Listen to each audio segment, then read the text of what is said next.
I'm going to buy a new camera, and I'm going to set it in the back of the classroom. I'm going to get everybody to sign a piece of paper that says that you accept the fact that it's filming the back of your heads. And yeah, I'll pick on you. Yeah, I know. So, no, I'll keep using this one. So, CO2 is the most important thing. Now, I know that I'm stressing this right now, it's not in the respiratory system, but the reason why I'm doing that is because you have to start thinking that way. All right? Our bodies are way smarter than we are. Okay, way smarter than we are, and we know that if you hold your breath, one of two things is going to happen. Okay? You're either going to give up or you're going to pass out. And that's not because of oxygen. You have 4 minutes of oxygen. Like straight up, you have a good 4 minutes of oxygen in your body before damage starts to occur. So it's not the oxygen, it's the CO2.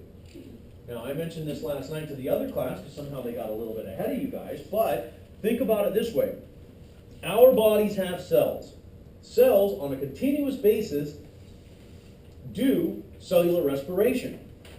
Okay? And cellular respiration produces two things: water and CO2.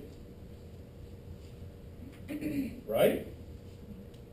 So when you hold your breath and you're not breathing in, you're not breathing out, are you exchanging CO2? No. But do your cells stop producing CO2? Nope. So it keeps building up while you hold your breath. So it's not about the oxygen, it's about the CO2. All right. So, good. RBC formation and turnover. That sounds like a pastry. An RBC turnover. I want one of those. Okay, maybe with like red jam in it or something like that. That sounds good. Okay, 1% of circulating RBCs wear out per day. About 3 million new RBCs per second. Yeah, that's pretty crazy. That's some craziness right there. Per second. Wowzers. Hemoglobin conversion and recycling. Well, macrophages in the liver and spleen and bone marrow. Okay, we're going to focus more on the liver, but the bone marrow is extremely important because we know that that's where they're produced, right? Everybody should be doing this. Yes, they are. Right. Okay. They engulf RBCs before the membranes rupture, and the process begins. We start processing it. Now, we recycle almost all of a red blood cell. Almost all of it's recycled. Hemoglobin conversion and recycling. Phagocytes break down hemoglobin into components. Globular proteins to amino acids. Heme to biliverdin. It's a color. No, it's not a food. Because I know you're thinking, chili verdin, what? No. Okay, and then iron. Well, don't we need the iron? Yeah, so we're going to recycle that. And the color, the pigment that's left over, can anybody tell me where the pigment ends up? That leftover pigment? Who? Now you guys are awake. You're like, you said poop. Poop. Yeah, it's the color in poop. Yeah. And I know that we don't stop and look at our poop to see what color it is, but we know what color it is. You've seen it from a distance. It's caught your eye. Okay? But yeah, the pigment. There it is. Because what are we getting rid of? Waste. All right? If you want to call it waste or feces, that's fine, but it's poop. That's all it is. Okay? So hemoglobin conversion and recycling. Okay? Hemoglobin hemoglobin broken down products in urine due to excessive hemolysis in the bloodstream. Okay, that's bad. We usually don't see that. Okay, whole red blood cells in the urine due to kidney or tissue damage. So again, if your kidneys are damaged, you could see blood in your urine. Not good. Really not good. Okay? Or if you get injured, you could actually see a little bit of blood in your urine. And that's what urinalysis are for. If we see blood pop up in your urine, we're going to actually have a couple questions. Well, first off, if you're a female menstruating, there could be residual blood there, and that's something that's common. In males, no, you shouldn't see any blood at all, period, all the way across the board. If there is, whoa. Honestly, if there is, who has their thing out still? Who has their quiz? Do we have their quiz out? That guy was blessed. He has what? Yeah, now this guy might actually have blood in his urine because he's got ovaries. So he might actually have something going on in there. This guy might have that special happiness going on, but we don't, right? Muhammad, you and I don't. You guys don't in the back. Aramis, I'm hoping you don't either. He's like, leave me alone. Embarrassing moment. Okay, so breakdown of Billy Verdon, okay, green, is converted to Billy Rubin, yellow, okay. And then Billy Rubin is excreted by the liver in bile. So there's one of the products converted, bile emulsifies fat, okay. Jaundice is caused by a buildup of bilirubin, okay, converted to intestinal bacteria to urobilins and stercobilins, which is part of feces. So every little piece of blood is broken down, and what we need we keep, especially the iron, and what we don't need we waste. We waste. Okay? Okay, iron recycling, well there you go. Iron's removed from the heme. Okay? And we're going to keep that iron. We're going to keep it. We're going to bring it back into circulation. Whoa, how did that happen? And so what this is doing, this is an illustration, and I like this illustration. Like, I like it. I like it a lot, and you should like it. Because it's actually telling you what's happening. The events occurring in red bone marrow, and the events occurring in macrophages. So please note those events. Please process those events so that you understand them, and it's what we just walked through. How do we convert things? How do we get rid of it? Notice it does end up down here. Okay, here's our urobilin and stercobilins, and they are eliminated in feces, which is what we just walked through. Okay, so this is, for those people that need illustrations, like how the process occurs, there it is right there. Step by step how that process occurs and where it occurs. Okay, so notice that the biggest majority of the events do occur in the liver. All right, so step by step by step. Okay, notice it's converted into bile. Now, bile is produced in the liver. The liver does a bunch of stuff for us, and when we get to the digestive tract, that's all we're going to be talking about. So what's the liver doing for us today?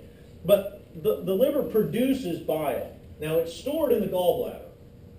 Okay, in this case, that coloring is excreted, okay, emulsifies fat and becomes part of feces. Okay, continues on and then eliminated in feces. Now, RBC production, erythropoiesis. There's that myeloid that I told you guys about. Remember the myeloid and, wow, just drew a blank. I really just drew a blank. Let's stick with the myeloid for right now. Okay, the myeloid I told you guys to highlight, and you had to actually remember it.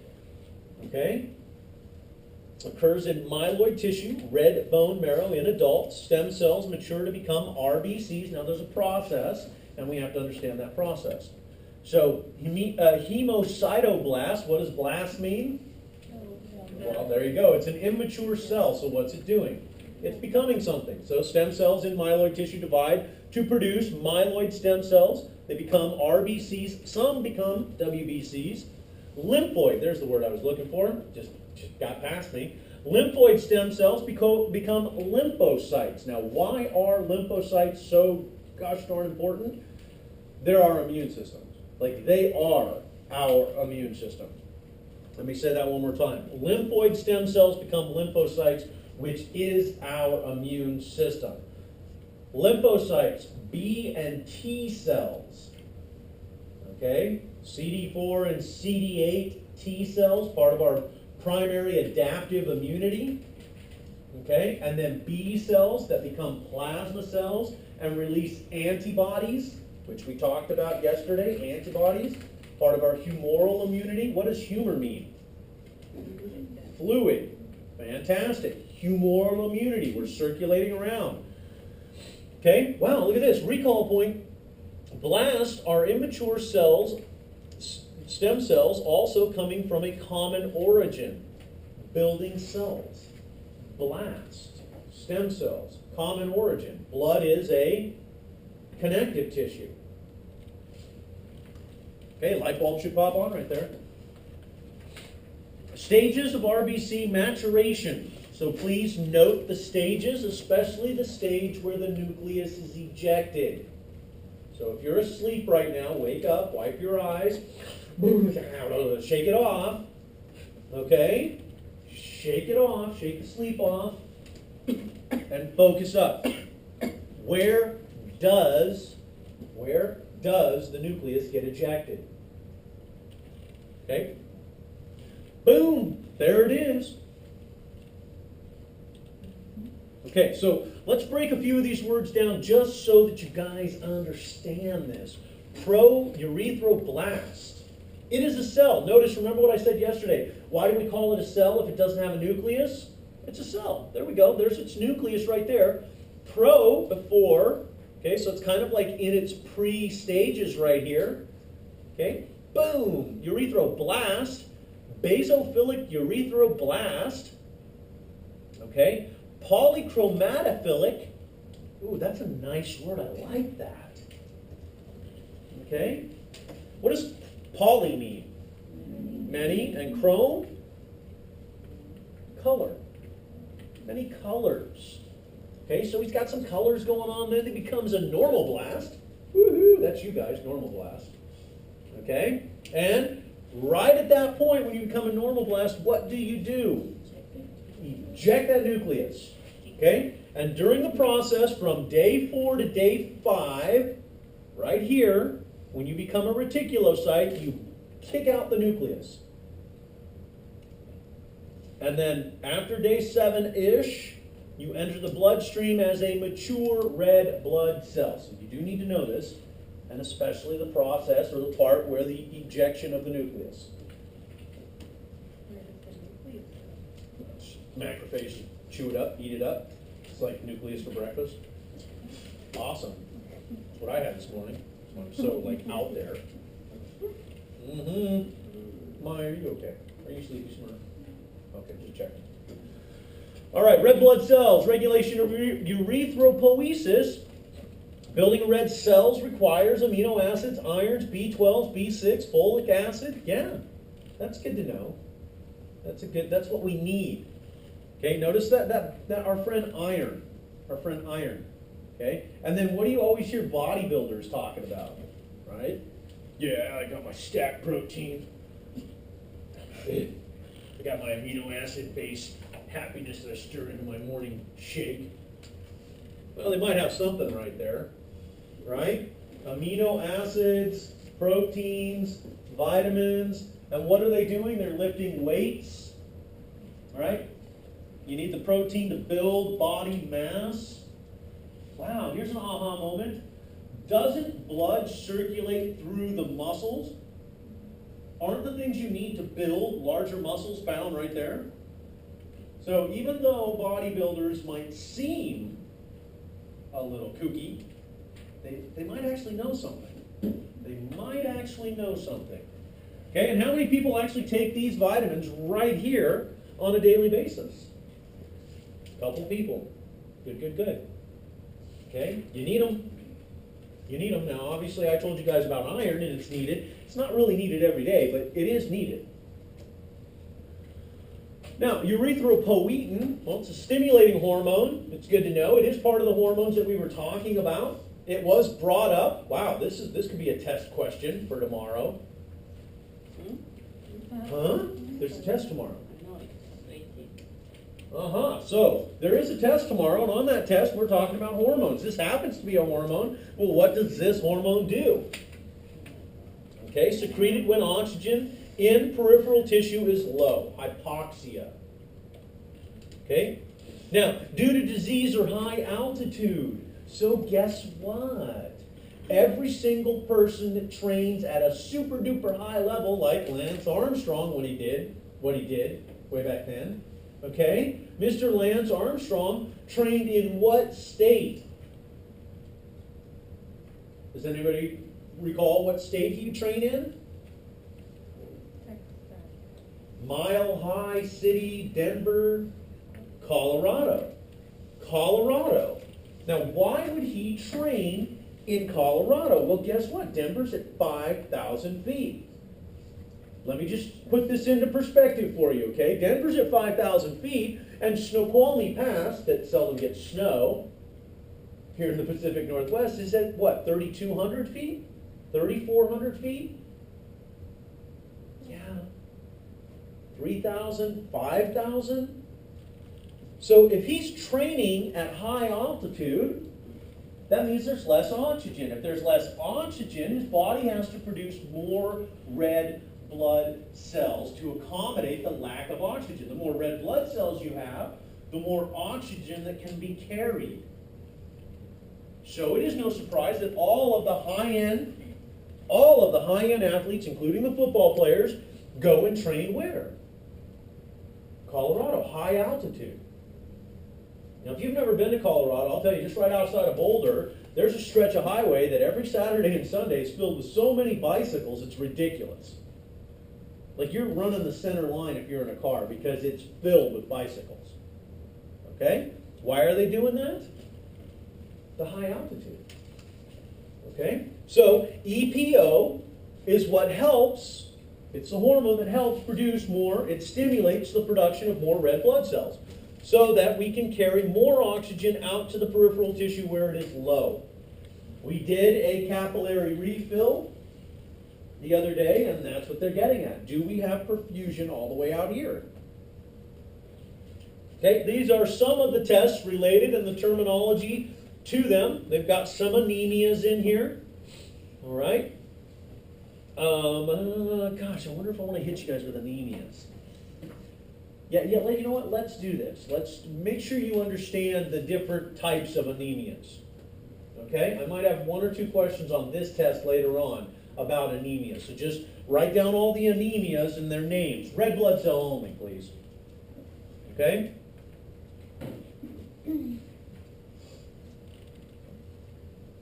Red blood cells, well, 5.2 million. Okay? Gives you kind of an idea of what they look like, the formed element of a red blood cell. Blood typing, well, surface antigens are cell surface proteins that identify cells to the immune system.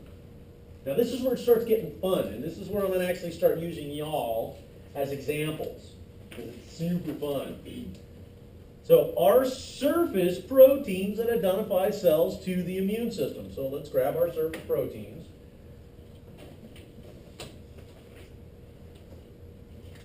I got my surface proteins right here, and I'll start handing these out here in a moment so you guys can think about this. Okay, normal cells are ignored and foreign cells are attacked. Okay, blood types, well, are genetically determined by the presence or absence of RBC surface antigens. A, B, RH, and we won't worry about D for right now. So the presence or absence of these surface antigens. Now let's back up, and it says surface antigens are cell surface proteins that identify cells to the immune system. So, you.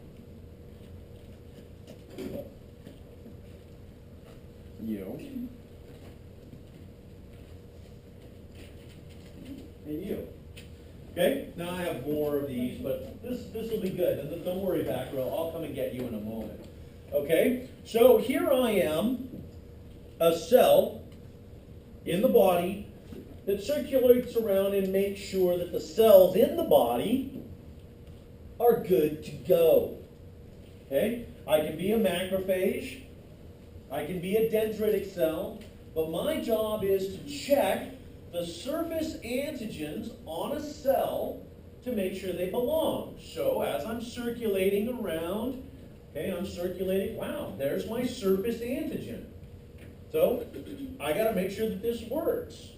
Okay? Normal cells are ignored. Okay, I can ignore you. You're normal.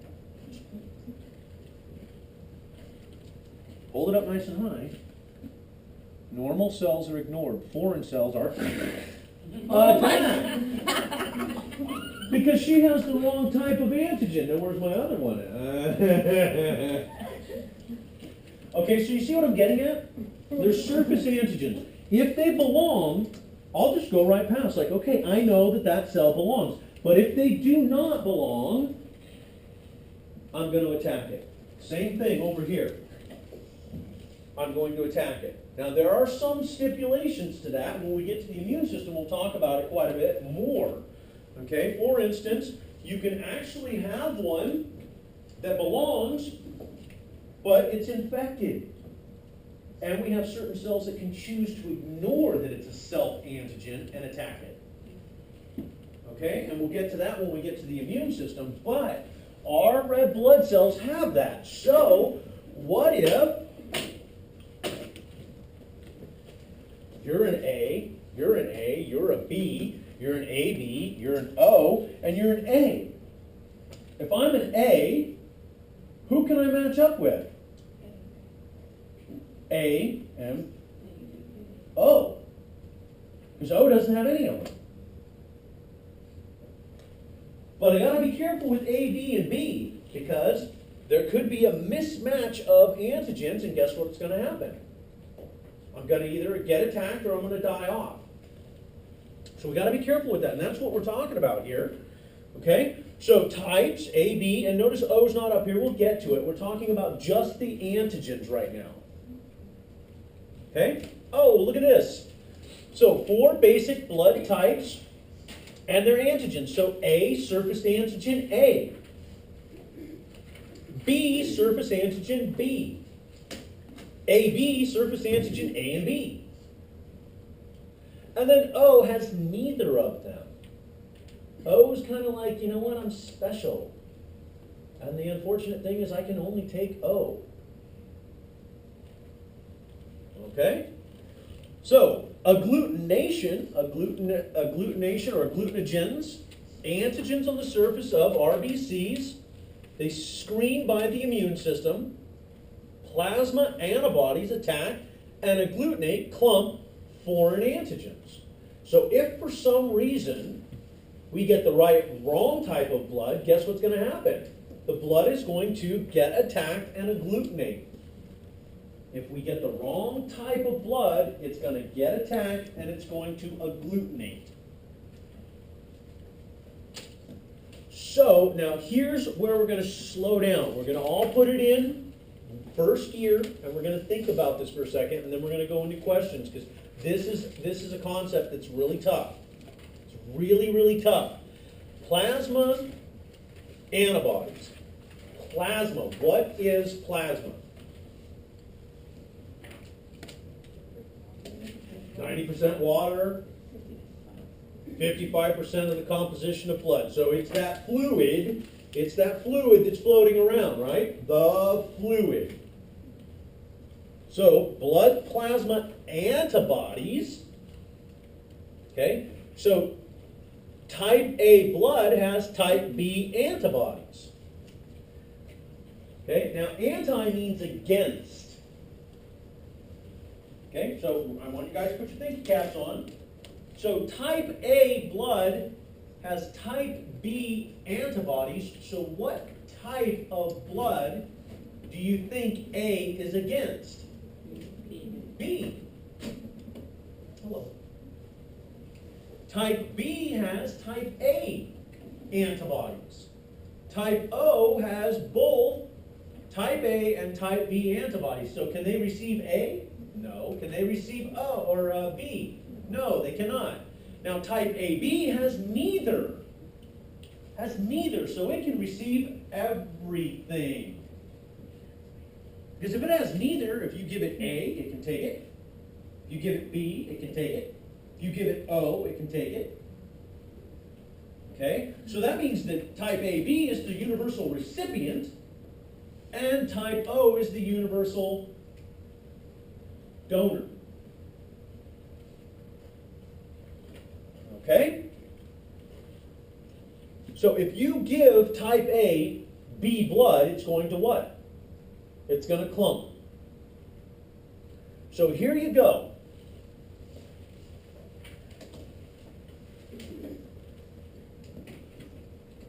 Start from the bottom.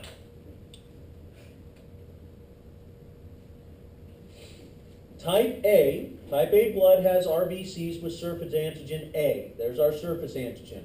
If you have type A blood, your blood plasma contains anti-B antibodies, which will attack type B surface antigens. Okay? We jump over here. Type B blood has RBCs with surface antigens B only. If you have type B blood, your blood plasma contains anti-A bodies, which will attack type A antigens. So if you give type A antigen A blood to B, it's going to get attacked. Then we come over here. Type AB has RBCs with both A and B surface antigens. If you have type AB blood, your plasma has neither A or B. Then finally, type O blood has RBCs lacking both A and B surface antigens. If you have type O blood, your plasma contains anti-A and anti-B. So can you give it A or B? Can you give it AB? No. What can you give it? O. Blood type depends on the presence of a surface antigen, agglutinogens, on the RBC. The plasma contains antibodies that will react to foreign surface antigens. Okay, they will react to it. And that is how we blood type. That's how blood typing occurs. Rh factor, also called D antigen, we'll just stick with the Rh. Okay, either Rh positive or Rh negative. Only synthesized Rh negative blood has anti-Rh antibodies. Okay, now Rh just stands for the rhesus monkeys that it was founded by. Yep, exactly, I know, darn monkeys. Okay, now what they're talking about here is during pregnancy. Okay, during pregnancy, problems seldom develop during the first pregnancy because very few fetal cells enter the maternal bloodstream then. And thus the mother's immune system is not stimulated to produce anti-Rh. Okay, so notice maternal bloodstream, Rh negative. Fetal bloodstream, Rh positive. There's a problem there. Okay, the most common form of hemolytic disease of the newborn develops after the Rh negative woman has carried an Rh positive fetus. Has. That means the second pregnancy, guess what? They're going to have to give mom something to prevent her from rejecting the fetus. Okay? So if they do cross exposure to fetal red blood cells, antigens generally occur during delivery when bleeding takes place at the placenta and uterus. Such mixing of fetal and maternal blood can stimulate the mother's immune system to produce anti-Rh antibodies. Okay? So the next pregnancy, guess what she's going to do? Anti-Rh. So if the baby's Rh positive, she's going to attack it. About 20% of Rh negative mothers who carry Rh positive children become synthesized within 6 months of delivery. Okay, because the anti-Rh antibodies are not produced in significant amount until after delivery, a woman's first infant is not affected. Now, the reason why I'm going through this, usually I never went through it, but sometimes there's a set of slides where I feel that this is more important than the way the slides would actually do it when we're talking about just the regular blood types. So they're doing a great job of explaining this to you. Okay? And this is no surprise. Go ahead. Go ahead. Isn't that just then if you have multiple variants or They're going to check for that, yeah. It's not the same, I mean, we have to know what is causing those. So if it's this causing it, then yes, your answer is yes. If it's not this causing it, if it's something else, then we have to know what that is. Oh my gosh, it's a long list. Unbelievably, even lunch meat, improperly cooked lunch meat can cause it. It's weird, but it can. So, And they did a study that basically says the products in lunch meat, if it's not cooked, can actually cause problems with pregnancy. So the list is long, super, super long of things that can cause problems with pregnancy. I mean, keep in mind that lunch meat, you know, what is in lunch meat? It's not like you're taking a clean piece of steak and grilling it and putting it on a sandwich. You're actually taking something that has fillers and other things in it that potentially can cause problems. And if they're not cooked properly, they do cause problems. It's actually been tested. So, I know, craziness. Okay? So, whoa! Okay, I can't even read that. Really? Someone have a magnifying glass? This is crazy. So just make sure you take and blow this slide up and read over it, because it's talking about the second pregnancy where the mother can actually reject the fetus. Now, blood typing, cross reactions in transfusions, all also called transfusion reactions. Well, if you're in the hospital, you're going to hear primarily transfusion reactions, unless you have an overzealous phlebotomist or doctor who just learned about the new words and likes to use them all the time. Okay? Plasma antibodies meets its specific surface antigen. Blood will agglutinate, hemolyze, okay? Occur if the donor and the recipient blood types are not compatible. So it's called type and cross. It's called type and cross. It's extremely, extremely important. In fact, it's so important. Here you go. How many people are going to become nurses? Come on, raise your hand. I want to see your hands up in the air if you're going to become a nurse. If you're not, don't just sit there, at least smile. Okay? Good. So here you go, nurses. It's so important that only the lab that actually separates out the blood for you and the nurses on the floor are allowed to type and cross them. Doctors are not allowed to. Technicians are not allowed to. They used to be able to, but they're not anymore. They leave it up to one person and one person only, the nurses. And you cannot do it by yourself, which means if I'm on the floor and I'm an RN and you're an RN and I've got to type and cross it, guess what I have to do? You have to come into the room. No one else can be around. I mean, they can be around, but they can't help. Okay? You pull out the blood. I pull out the name tag. You pull out the requisition. I pull out the numbers for the requisition. And you start reading them off. Any discrepancy, even a period after the middle initial, and it's no good. You have to take it back. Any discrepancy at all, and you have to take it back. Now, the reason why I said the lab technician that's actually getting the blood ready for you is because a technician, like a phlebotomist or something like that, can go get the blood, and they can read off the little sheet saying this is the patient and that's the sheet, and then they can take it back, but only the nurses can type across it. Only the nurses can do that. Now, it used to be that, you know, technicians and doctors and stuff used to be able, now they can't. And I don't even know of a hospital. If there's a hospital that still does it, I'd like to know, because I want to correct my lecture. But only nurses. Now that's taking attention to detail to its most extreme. I've actually been with nurses where they're like middle initial J, and you're like middle initial H. Everything matches. The numbers, the serial number, everything matches, but the initial, one initial, and you can't take it. Because there have been cases where you have two patients, John H. Doe and John J. Doe, where everything lines up other than the middle initials. Craziness. And that's what they're talking about right here. Has to be matched up perfectly. And there you go. I love this. Surface antigen meets opposing antibody meets agglutination, and boom, hemolysis. I want to see like a little animated face like at the end. Kapow. Okay? Any questions? Kind of puts the realism of being in nursing to its limits. I mean, it really says, hey, this is what you're up against. Any questions? That's some craziness.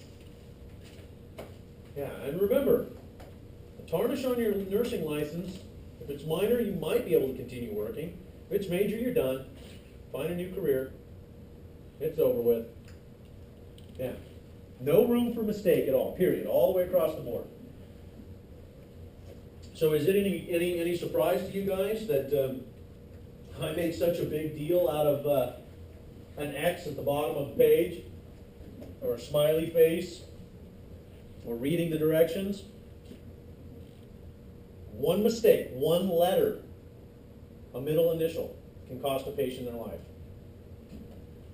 The realism. Okay, blood typing, testing for transfusion capability, or compatibility performed on donor and recipient blood for compatibility. So guess what? I'm going to draw your blood, and I'm going to draw your blood, then I'm going to send it to the lab, and then the lab is going to do 1,000,000,001 tests on it. If it's compatible, then the lab's going to say yes and yes, draw out what we need, and a transfusion can occur. If it's not compatible, no joy. It's not going to happen. And that's what they're saying. Cross and match, type O is a universal donor. Type O is a universal donor. Hey, how about that type O being a universal donor? Okay, woo-hoo, type O, universal donor, look out. Okay? Now I kind of lucked out because my wife is a type O. Okay? My wife is a type O. Lucky for us, her mom is also a type O, so if we need blood, we've got a supply there. Like, hey mom, come on over. Yeah, so type O negative, there's no RH positive in there. That's what the negative and positive means. Okay, it is type O negative, and it's a universal donor. Okay? Boom! Now this is a very, very, very, very important image. Now the reason why this is a very, very important image is because I put it there. It was not on these slides. I actually snookered it from another book. Okay? And I kerplunked it in there for you guys. That's how important it is. The reason why it's so important, because it's actually showing you blood being tested. Now when we do our lab on Thursday, guess what we're going to be doing? Blood typing. Now will it look like this? No, it will not. It's fake blood, so it's just going to look like, I don't know, like you added a little bit of flour to some red water. It'll just kind of clump you up a little bit. It won't look like this. Okay? But if you were doing real blood typing, which I've done before in a classroom with students, that's what it looks like. It's pretty darn close to that. Okay? So, very important. I like this image a lot. Like a curve a lot. Like a gigantic curve. All right, white blood cells. Boom, we're done with red blood cells. Well, now we're on to white blood cells. Let's move on to those. White blood cells. And I know you guys are like, no, it's 45 after. Too bad. Okay? We're moving on for a little longer. White blood cells. WBCs, also called leukocytes. Leukocytes. Leuko means white. No surprise there.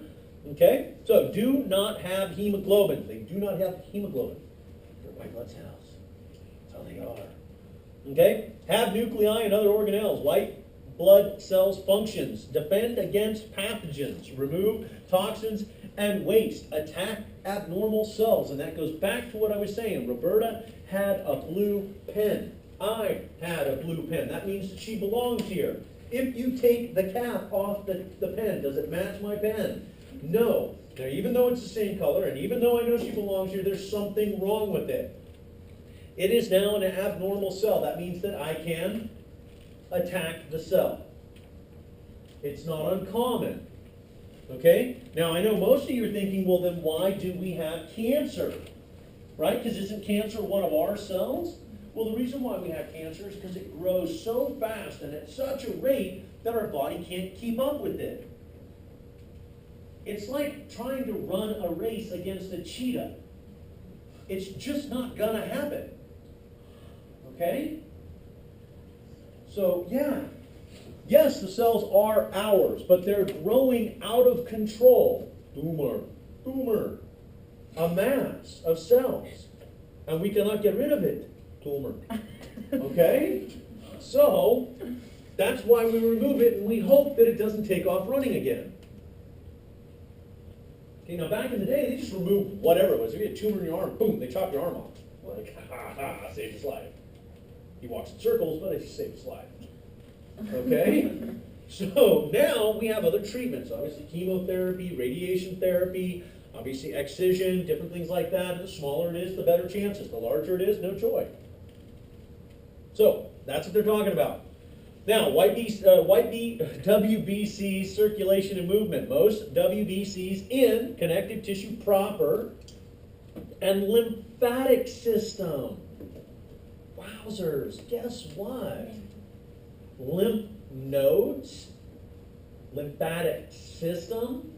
It is no surprise that we have a nice little cluster of lymph nodes right here, so when you get sick, oh, hello, Phil. I'm not coming into class. My lymph nodes are swollen. That's because all your white blood cells are packed into those lymph nodes. What? Yeah. Craziness. Now, when we get to the lymphatic system, we're actually going to talk about those lymph nodes because that's where all the white blood cells hang out. All the cool kids hang out in the lymph nodes. They're like, oh, Susan, when did you get to this node? And Susan's like, I like this node. It's a good node. Yeah. Lymphatic system, that's where our white blood cells hang out. They kick it in the nodes. Okay, small numbers in the bloodstream. Wow, look at our numbers. 5,000 to 10,000 per microliter.